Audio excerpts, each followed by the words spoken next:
King Arthur, arguably one of the most famous characters in all of mythology.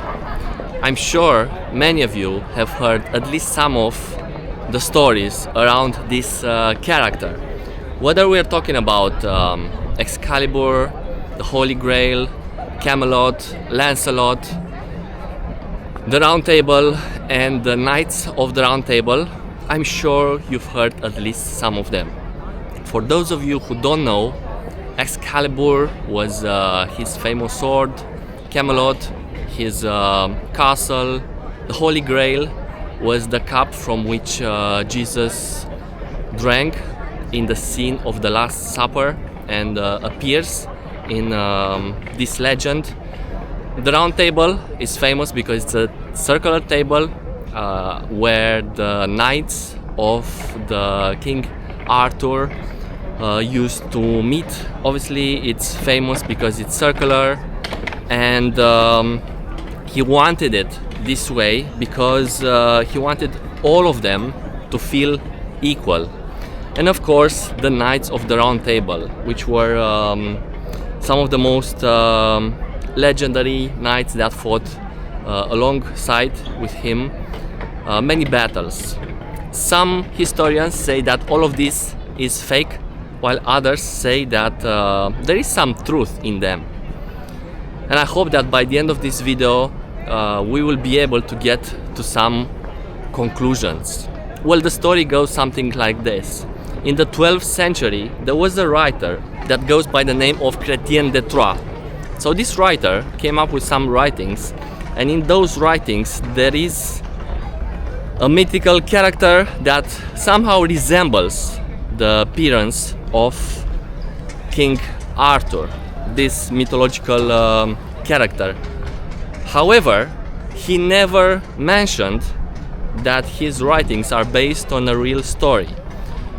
But what's interesting is that he inspired from another writer, this time a Welsh cleric, and this cleric goes by the name of Geoffrey of Monmouth. Monmouth, it's a place in Wales, and this guy came up arguably, let's say, for the first time with this legend of King Arthur in his writings.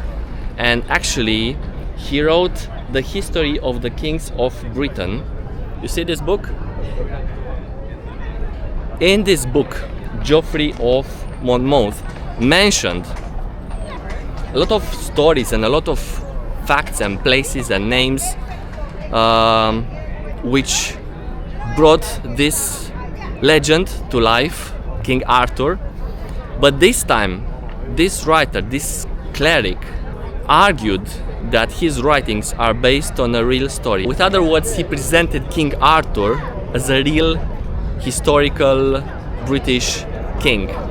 Written in the year 1136, this book, it is said that contains real names and real places, and also fictional names and fictional places.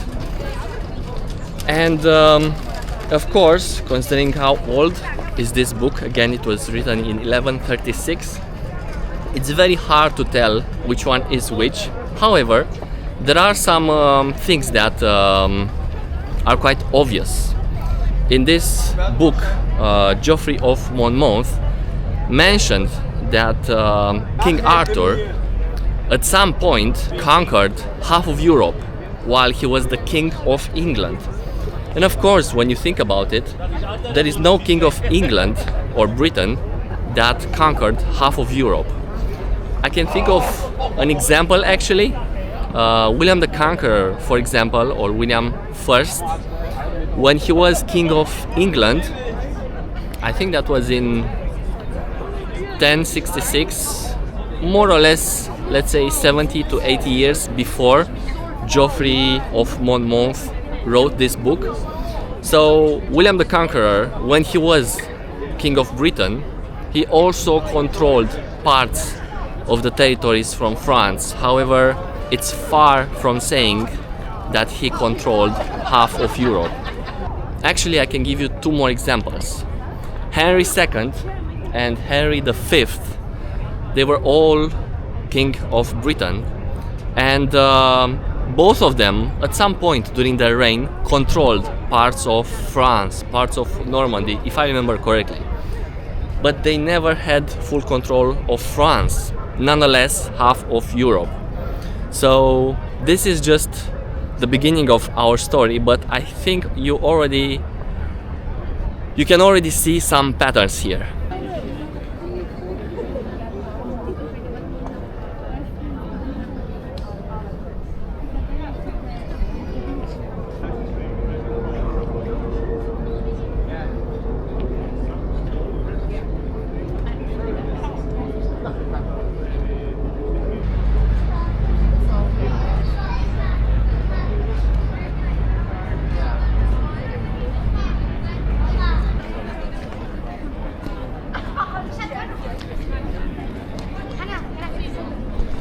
The reason why I choose to start this video here is because this is the famous Tower of London, built by William the Conqueror somewhere in the 1070s.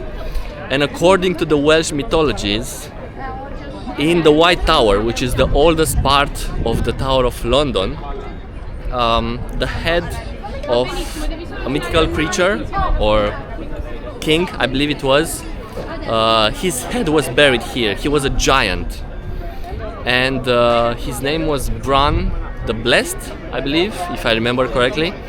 So his head, it seems that it was buried here, and the legend says that King Arthur dug up his head.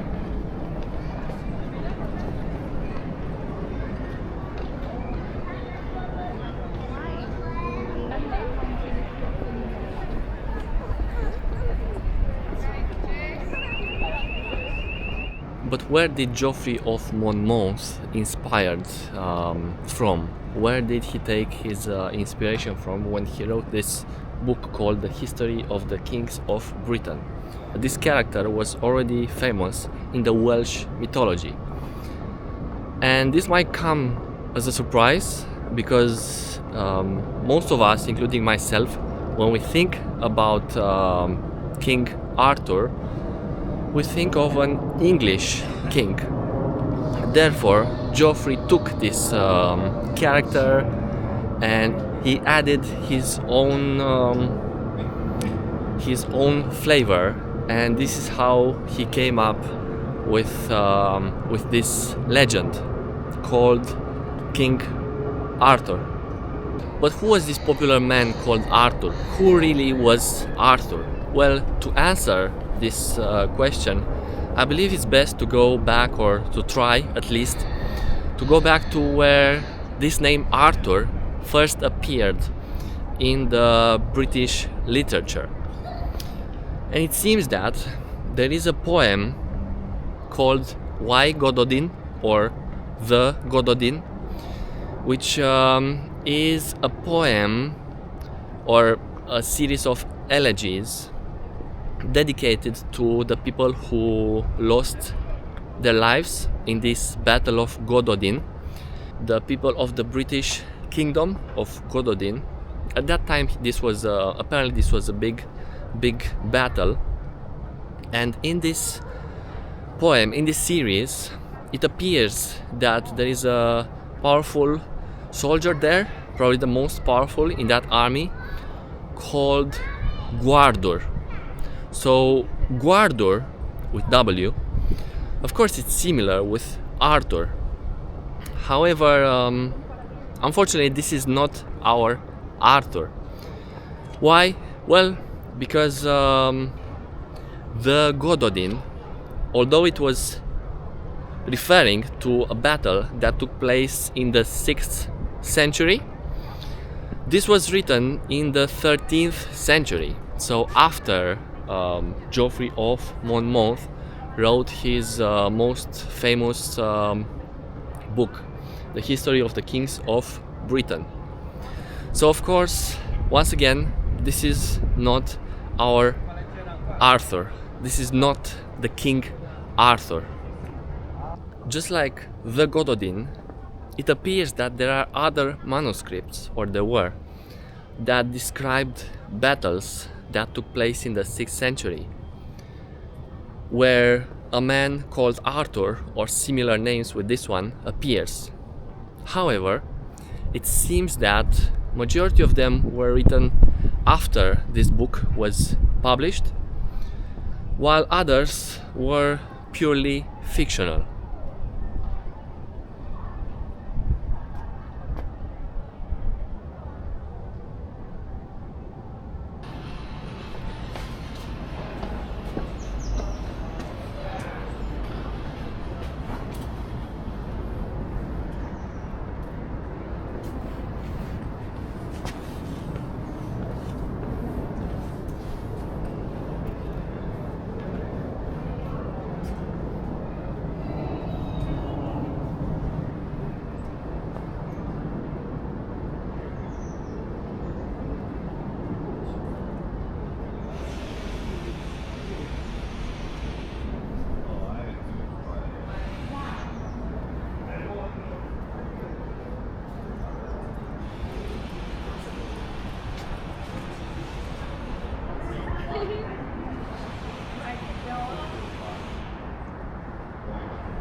In the 9th century, a document appeared or was published and described the battles between Welsh and the English kingdom, which at that time was made up of Anglo-Saxons.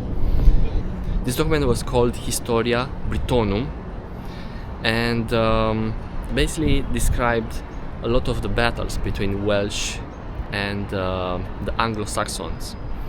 And in some of these battles, the name Arthur appears. Under the command of Arthur, the Welsh beat the English. However, here Arthur was not a king, not even a general. He was more like a strategist.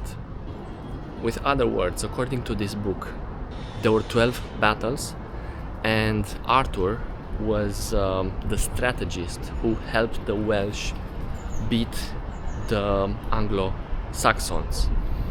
Thanks to this manuscript, we now know that Arthur is a national hero because he guided the Welsh army against the Anglo-Saxons, and it's very possible that this manuscript was probably the biggest inspiration for Geoffrey when he published his book in 1136.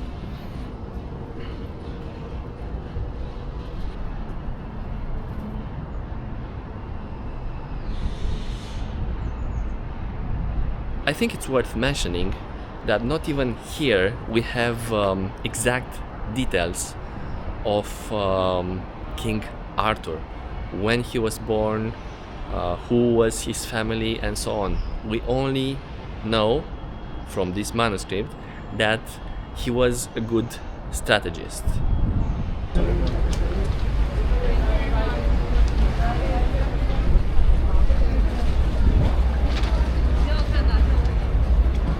I brought you here, guys, because I wanted to tell you more about Westminster. Westminster Hall is the oldest part of the Westminster Palace. I think it was William II during his reign, so somewhere between 1087 up to the end of that century. And Westminster Hall appears in some of King Arthur's stories.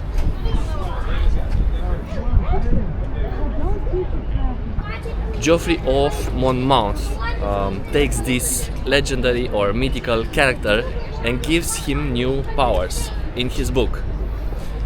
He has a family now. He is born in Tintagel in Cornwall. He has knights, he has a big round table. He fights 12 wars against Anglo-Saxons, and he also goes to war against the Romans. And apparently he conquers half of Europe. With other words, that's how Geoffrey made King Arthur's legend famous. He took his inspiration from the Welsh myths and also from the manuscript published in the 9th century called Historia Britonum, or the History of the Britons. And then obviously he added his flavor to this character, and that's how he made King Arthur famous.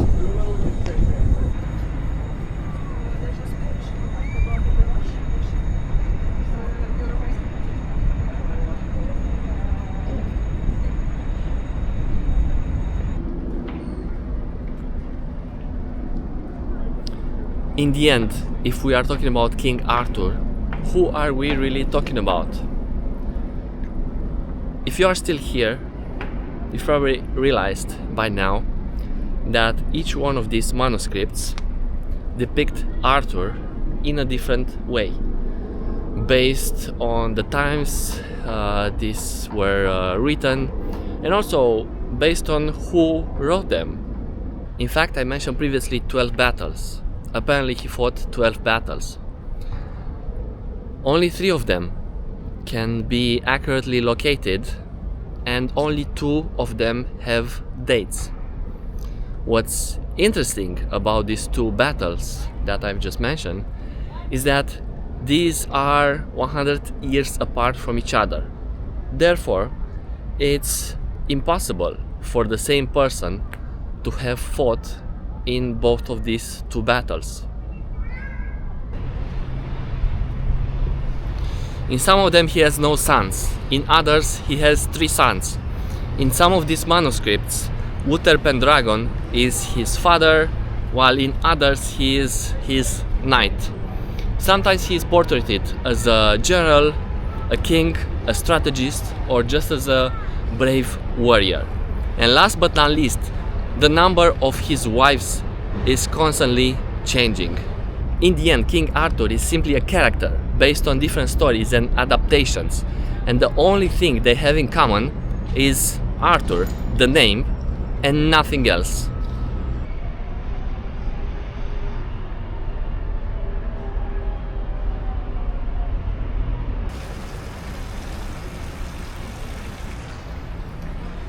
Where does the name Arthur comes from? Well, it seems that the name comes from the Latin language. That's right. In the 5th century, after the Romans left Britain, apparently plenty of Irish moved to England, and these Irish took some of the Latin names from that time, among which Artorius and Arturius. With other words, it seems that the name Arthur has its origins in the Latin language.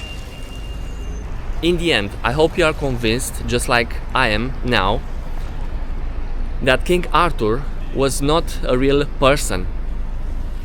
His myth, his legend, was created by different writers who depicted different characters from all sorts of British kings and generals, starting from the 5th or 6th century. And although we went through all of this and we tried to get to the bottom of the story, the legend of King Arthur will continue to fascinate people hundreds of years from now on. And that, my friends, is the beauty of a powerful myth. It never dies.